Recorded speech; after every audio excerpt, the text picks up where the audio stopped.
You're not here to find yourself. That idea that somewhere out there is a version of you waiting to be discovered is one of the most comfortable lies ever told. Because finding implies that the thing already exists, fully formed, just hidden. That your job is to uncover it, to search for it, to wait until the right circumstances reveal it to you. But that is not how it works. You are here to create yourself. Every day, through every choice, every decision, every moment when you could have taken the easy way and chose the harder right one instead. Through the work no one sees. Through the commitments you keep when no one is holding you accountable. Through the person you decide to be in the moments when being something lesser would have been completely forgiven. You're not a fixed thing waiting to be found. You're something being built, and the builder is you. That is either the most terrifying thing you have ever heard, or the most liberating. Because if you're responsible for what you are becoming, then the life you are living is not something that happened to you. It is something you created. And what you created, you can change. Let's talk about pain, because you cannot have an honest conversation about mastering yourself without it. Most people spend enormous energy trying to avoid pain. They make decisions based on what hurts less, what feels safer, what keeps the discomfort at a manageable distance.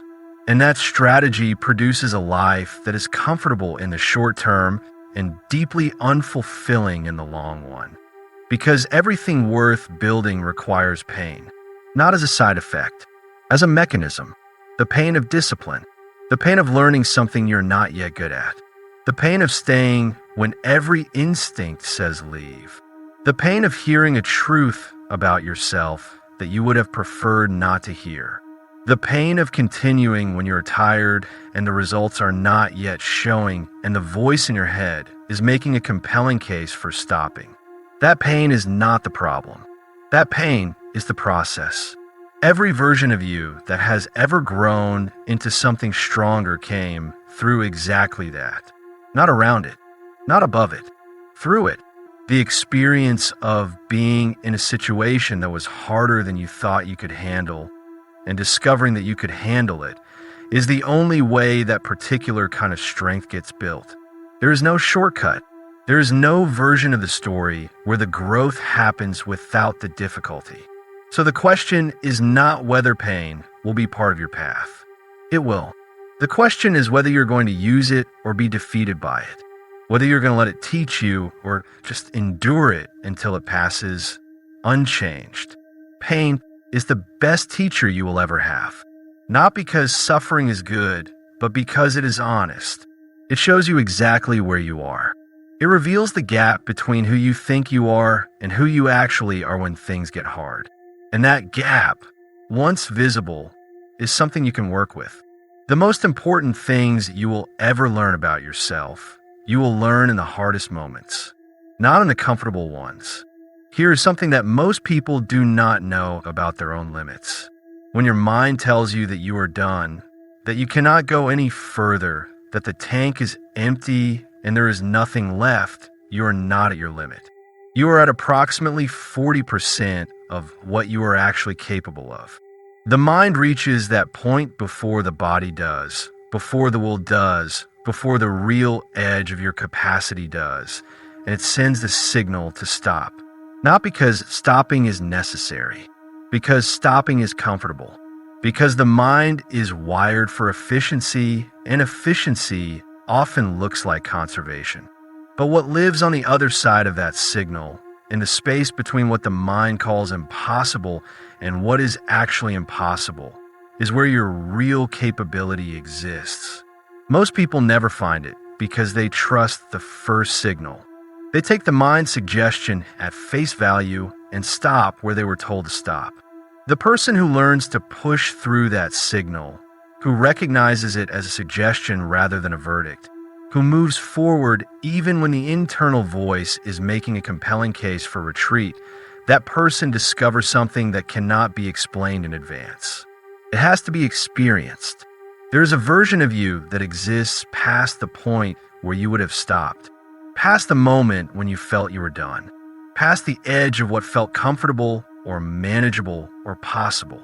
That version is not a different person. It is the same person made available through the decision not to stop when stopping was offered.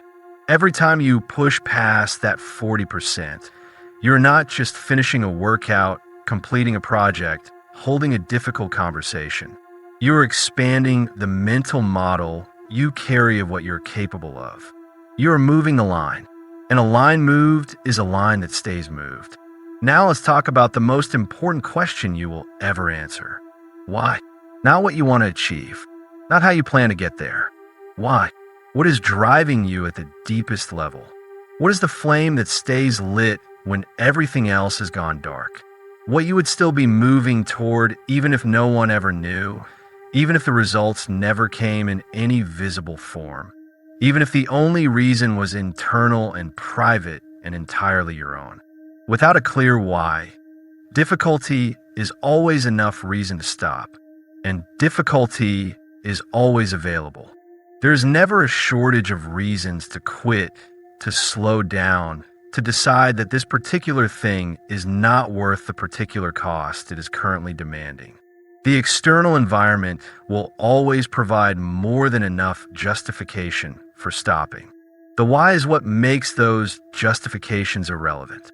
When you know exactly why you're doing what you're doing at a level that goes deeper than the goal and touches something about who you are and what you believe and what you want your time on earth to mean, then the difficulty becomes context rather than conclusion.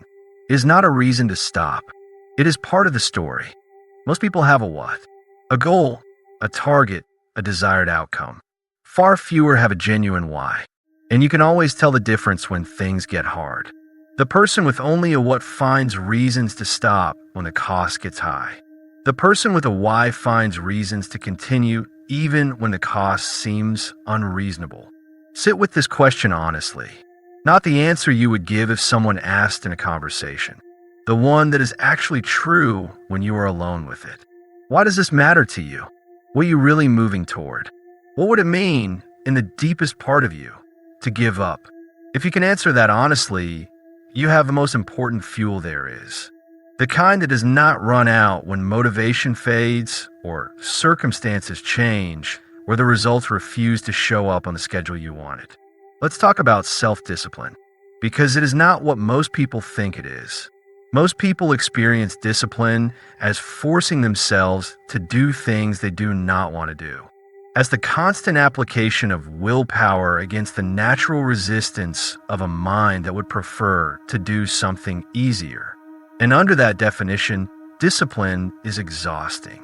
It requires more energy than most people have available to sustain it, which is why most people eventually abandon it when the motivation that was powering it fades. But that is not what genuine discipline is. Genuine discipline is not the repeated forcing of behavior through willpower. It is the alignment of behavior with identity. When you know who you are and what you are committed to, the discipline is not a daily battle. It is a daily expression.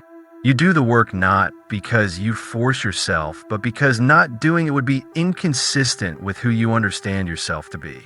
That shift from discipline as force to discipline as identity is the most important transition in any long-term endeavor. And it does not happen all at once. It happens through repetition, through doing the thing you said you would do enough times until the doing is no longer about willpower and the not doing becomes the thing that feels wrong. The bridge between where you are and where you want to be is made of exactly that. Not grand gestures, not peak performances. The daily, ordinary, unglamorous decision to do what needs to be done, whether or not you feel like it, whether or not anyone is watching, whether or not the results are yet visible. Every day you cross that bridge, it becomes slightly easier to cross. Every day you avoid it, the crossing becomes slightly harder. That is the only arithmetic that matters. There is something that the culture of motivation gets wrong about effort and results. It celebrates intensity, the dramatic transformation, the extreme commitment, the visible burst of extraordinary effort. And intensity matters. There are moments when everything you have needs to be given and the effort has to be total. But intensity without consistency builds almost nothing lasting. The person who trains with maximum effort for 2 weeks and then burns out and stops is building far less than the person who shows up every day at 70%, without exception, for 2 years. Consistency is not exciting. It does not make good content. It does not produce the kind of visible breakthrough that gets celebrated. It produces something better. It produces compound growth. The work you do today does not just produce today's results. It builds tomorrow's capacity. It makes the next effort slightly more efficient, the next challenge slightly more manageable, the next version of you slightly more capable than the one who did today's work. That compounding is invisible at first, frustratingly so. The early days of genuine consistency produce almost nothing you can point to. The graph looks flat, the needle barely moves, and the temptation to conclude that it is not working is enormous. But the graph was never flat. The growth was happening beneath the surface in ways that were not yet visible, building the foundation that the visible results will eventually stand on. The people who achieve anything significant almost universally report that it looked like nothing was happening for a very long time. And then something shifted and everything accelerated, not because of some external change, but because the compounding finally crossed the threshold where it became visible. The only way to get to that threshold is to still be in the game when it arrives. And the only way to still be in the game is consistency. Not perfection, not intensity. Showing up, doing the work, and refusing to let the invisible phase convince you that the work is not working. Let's talk about fear, because it is the thing most people are actually fighting, even when they call it something else. They call it doubt. They call it uncertainty. They call it not being ready, not having the right conditions, not knowing enough yet. But underneath most of those reasonable sounding explanations is fear. The fear of failure, the fear of judgment, the fear of trying fully and still falling short. And fear is not your enemy. It is information.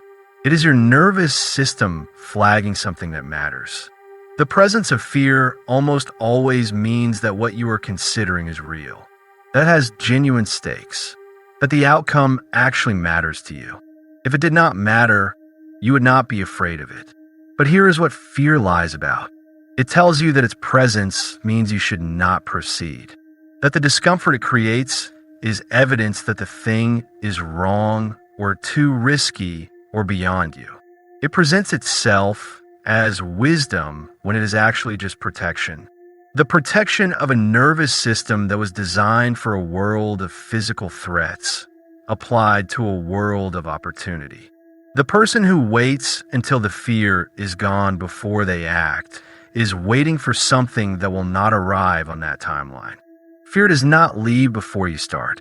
It leaves if it leaves through the doing, through the accumulated evidence that the thing you were afraid of was survivable, that you could handle it, that the worst case was not as catastrophic as the fear presented it. You have to want the thing more than you fear it. Not more than you fear anything. More than you fear this specific outcome. The judgment, the failure, the public shortfall, whatever the fear is specifically protecting you from. When the wanting is stronger than the fearing, you move. And when you move, the fear begins to lose its authority. Not all at once, but enough. Enough to take the next step. Face it directly. Not because courage is the absence of fear, but because courage is what happens when you proceed despite it. There is one more thing I want to say about mastering yourself, and it is something that most conversations about personal development leave out entirely. The people around you matter more than you probably acknowledge. Not because your success depends on them. It is not. But because the standards, expectations, and assumptions of the people you spend the most time with become the water you swim in. They shape what feels normal, what feels possible, What level of effort seems reasonable? What degree of ambition seems acceptable? If you spend your time with people who have made peace with a smaller version of their lives, who have settled for what is comfortable and familiar, who meet new ideas with skepticism and ambition with suspicion, you will find it increasingly difficult to hold a different standard for yourself. Not because they're doing anything wrong, but because environments are powerful shapers of behavior, and the human tendency to calibrate to the group is deep and largely unconscious. The people who consistently operate at a higher level are almost always surrounded by other people who do the same. Not as a rule they follow deliberately, but as a natural result of the gravity that similar standards create around each other. You do not need to abandon the people you love, but you do need to be honest about whose voice is authority over your sense of what is possible.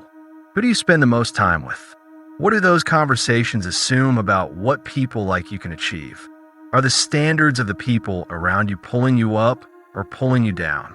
Seek out the company of people who are building something, who are moving, growing, refusing to accept the comfortable version as the final version, who hold you accountable not by demanding anything of you, but simply by being the kind of person who makes your current level of effort feel insufficient.